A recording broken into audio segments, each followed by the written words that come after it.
केशव, आसक्ति सर्वनाश का मूल है?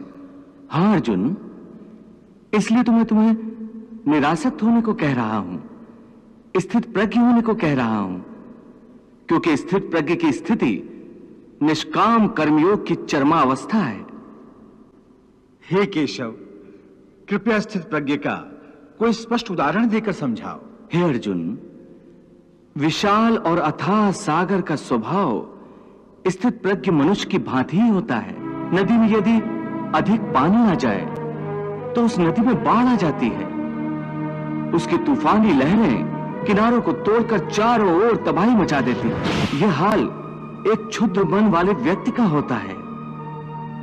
थोड़ा सा धन, थोड़ी सी सफलता उसे हजम नहीं होती, और धन और सफलता के नशे में चूर वो मर्यादाएं तोड़कर एक ओछे इंसान की तरह हरकतें करने लगता है। हे अर्जुन, जो भोग विलास का भक्त होता है वो परमात्मा का भक्त कैसे हो सकता है?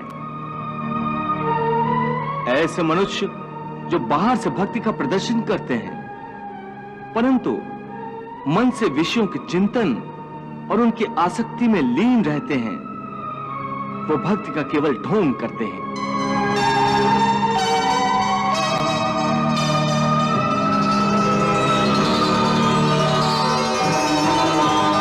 वो योगी नहीं, ढोंगी होते हैं। इन्हें मिथ्याचारी कहते हैं। पार्थ, स्थित प्रज्ञ मनुष्य की बुद्धि स्थिर रहती है, अपने मन पर उसका नियंत्रण रहता है। स्थित प्रज्ञ को भोग और उपभोगों में रस आसक्ति नहीं होती।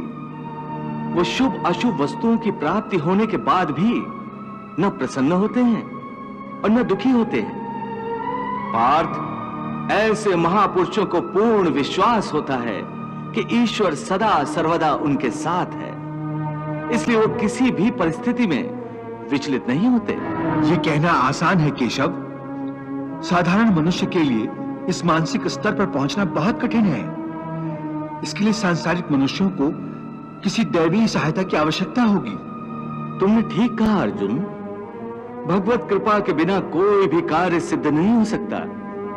इसलिए मनुष्य को अपने पुरुषार्थ के साथ साथ प्रभु की भक्ति का भी आश्रय लेना चाहिए। हे अर्जुन, परमात्मा की भक्ति करने से मन सात्विक हो जाता है और विषयासक्ति पूर्णतः समाप्त हो जाती है। और यदि आसक्ति का नाश नहीं हुआ तो?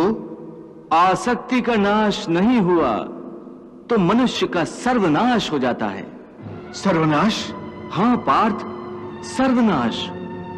हे अर्जुन, आसक्ति के मारे हर मनुष्य किसी भी विषय के आकर्षण और मोह में फंसकर सोते जागते निरंतर उसी का चिंतन करते रहते हैं।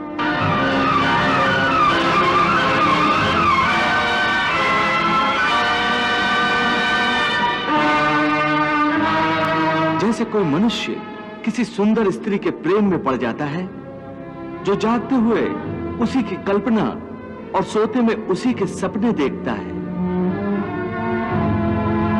इस प्रकार निरंतर चिंतन से आसक्ति की नींव पर काम की भावना उभरने लगती है।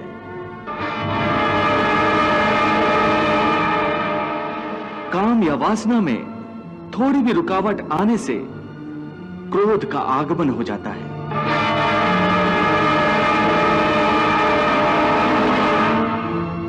जहां क्रोध है वहां सम्मोह अथवा अविचार अथवा अविवेक भी है।